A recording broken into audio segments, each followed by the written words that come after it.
रूपावा खिलै छ गजबे के रूपावा खिलै छ श्वेत रंग साड़ी में गजबे के रूपावा खिलै छ श्वेत रंग साड़ी में गजबे के रूपावा खिलै छ।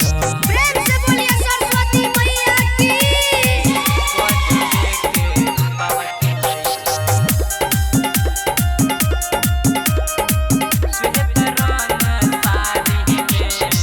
माटी के मूर्तिया पे मुसकी चवनिया तबे न दुनिया मन माई बिना पानिया गजबे के रूपावा खिलै छ माटी के मूर्तिया पे मुसकी चवनिया तबे न दुनिया मन माई बिना पानिया बल बुद्धि विद्या बाटे बल काया नारी में गजबे के रूपावा खिलै छ गजबे के रूपावा खिलै छ श्वेत रंग साड़ी में गजबे के रूपावा खिलै छ श्वेत रंग साड़ी में गजबे के रूपावा खिलै छ।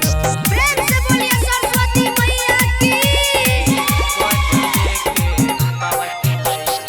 Angika recording studio Rupauli Purnia Bihar.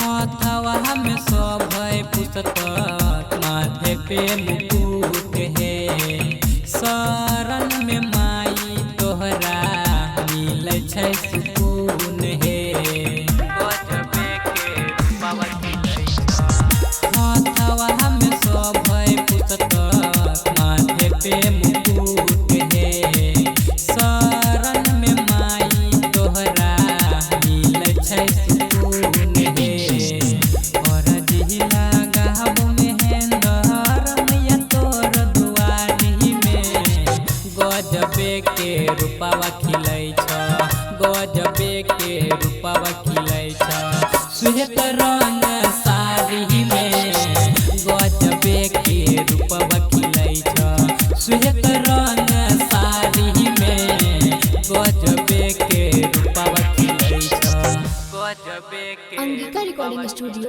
रुपौली पूर्णिया बिहार।